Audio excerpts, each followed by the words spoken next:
বন্ধুগণ, আপনারা যে সওগাত আজ তুলে দিলেন, আমি তা মাথায় তুলে নিলুম।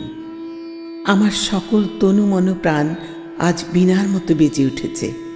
তাতে শুধু একটি মাত্র সুর ধ্বনিত হয়ে উঠেছে, আমি ধন্য হলুম, আমি ধন্য হলুম। আমায় অভিনন্দিত আপনারা সেদিনই করেছেন যেদিন আমার লেখা আপনাদের ভালো লেগেছে। বিংশ শতাব্দীর অসম্ভবের সম্ভাবনার যুগে আমি জন্মগ্রহণ করেছি। এরই অভিযান সেনাদলের তুর্যবাদকের একজন আমি। এই হোক আমার সবচেয়ে বড় পরিচয়। আমি এই দেশে এই সমাজে জন্মেছি বলেই শুধু এই দেশেরই, এই সমাজেরই নই, আমি সকল দেশের সকল মানুষের। কবি চায় না দান, কবি চায় না অঞ্জলি, কবি চায় প্রীতি। কবিতা আর দেবতা সুন্দরের প্রকাশ। সুন্দরকে স্বীকার করতে হয় যা সুন্দর তাই দিয়ে। সুন্দরের ধ্যান, তার স্তবজ্ঞানই আমার ধর্ম। তবু বলছি, আমি শুধু সুন্দরের হাতে বীণা, পায়ে পদ্মফুলি দেখিনি, তার চোখে চোখ ভরা জলও দেখেছি। শ্মশানের পথে, গোরস্থানের পথে তাকে ক্ষুধাদীর্ণ মূর্তিতে ব্যথিত পায়ে চলে যেতে দেখেছি।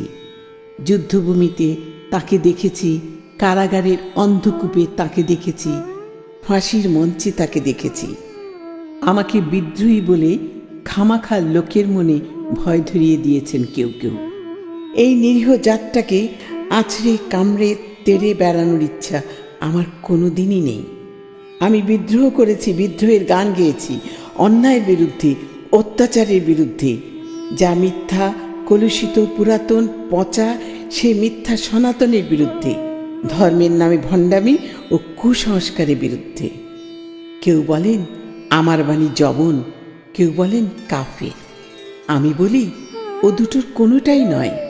আমি কেবলমাত্র হিন্দু মুসলমানকে এক জায়গায় ধরে এনে হ্যান্ডশেক করাবার চেষ্টা করেছি, গালাগালিকে গলাগলিতে পরিণত করার চেষ্টা করেছি। সে হাতে হাত মিলানো যদি হাতাহাতির চেয়ে অশোভন হয়ে থাকে, তাহলে ওরা আপনি আলাদা হয়ে যাবে। আমার গাঁট ছড়ার বাঁধন কাটতে তাদের কোনো বেগ পেতে হবে না। কেননা একজনের হাতে আছে লাঠি, আরেকজনের আস্তিনে আছে ছুরি।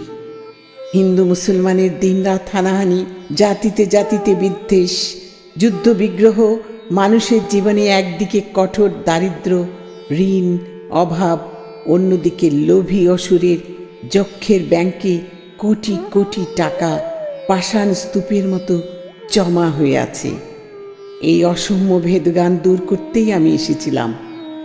আমার কাব্যে, সঙ্গীতে, কর্মজীবনে অভেদ সুন্দর সাম্যকে প্রতিষ্ঠিত করেছিলাম। আমি যশ চাই না, খ্যাতি চাই না, প্রতিষ্ঠা চাই না, নেতৃত্ব চাই না। জীবন আমার যত দুঃখময়ী হোক, আনন্দের গান, বেদনার গান গেয়ে যাব আমি।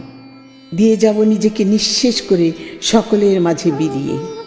সকলের বাঁচার মাঝে থাকবো আমি বেঁচে। এই আমার ব্রত, এই আমার সাধনা, এই আমার তপস্যা। রবীন্দ্রনাথ আমাকে প্রায় বলতেন, দেখ উন্মাদ, তোর জীবনে শেলির মতো, কিটসের মতো খুব বড় একটা ট্র্যাজেডি আছে। তুই প্রস্তুত হ। জীবনের সেই ট্র্যাজেডি দেখবার জন্যে আমি কতদিন অকারণে অন্যের জীবনকে অশ্রুর বর্ষায় আচ্ছন্ন করে দিয়েছি, কিন্তু আমার জীবন রয়ে গেল বিশুষ্ক মরুভূমির মতো তপ্ত। মেঘের ঊর্ধ্বে শূন্যের মতো কেবল হাসি, কেবল গান, কেবল বিদ্রোহ। আমার বেশ মনে পড়ছে একদিন আমার জীবনের মহা অনুভূতির কথা। আমার ছেলে মারা গেছে। আমার মন তীব্র পুত্র শোকে যখন ভেঙে পড়েছে, ঠিক সেই দিনই, সেই সময়ে আমার বাড়িতে হাসনাহেনা ফুটেছে। আমি প্রাণ ভরে সেই হাসনাহেনার গন্ধ উপভোগ করেছিলাম। আমার কাব্য, আমার গান, আমার জীবনের অভিজ্ঞতার মধ্য থেকে জন্ম নিয়েছে। যদি কোনো দিন আপনাদের প্রেমের প্রবল টানে আমাকে আমার একাকিত্বের পরম শূন্য থেকে অসময়ে নামতে হয়, তাহলে সেদিন আমায় মনে করবেন না আমি সেই নজরুল। সে নজরুল অনেক দিন আগে মৃত্যুর খিড়কি দুয়ার দিয়ে পালিয়ে গেছে। মনে করবেন পূর্ণত্বের তৃষ্ণা নিয়ে একটি অশান্ত তরুণ এই ধরায় এসেছিল। অপূর্ণতার বেদনায় তারই বিগত আত্মা যেন স্বপ্নে আপনাদের মাঝে কেঁদে গেল। যদি আর বাঁশি না বাজে, আমি কবি বলে বলছি নে, আমি আপনাদের ভালোবাসা পেয়েছিলাম, সেই অধিকারেই বলছি, আমায় আপনারা ক্ষমা করবেন, আমায় ভুলে যাবেন। বিশ্বাস করুন, আমি কবি হতে আসিনি, আমি নেতা হতে আসিনি, আমি প্রেম দিতে এসেছিলাম, প্রেম পেতে এসেছিলাম। সে প্রেম পেলাম না বলে এই প্রেমহীন নীরস পৃথিবী থেকে নীরব অভিমানে চিরদিনের জন্যে বিদায় নিলাম।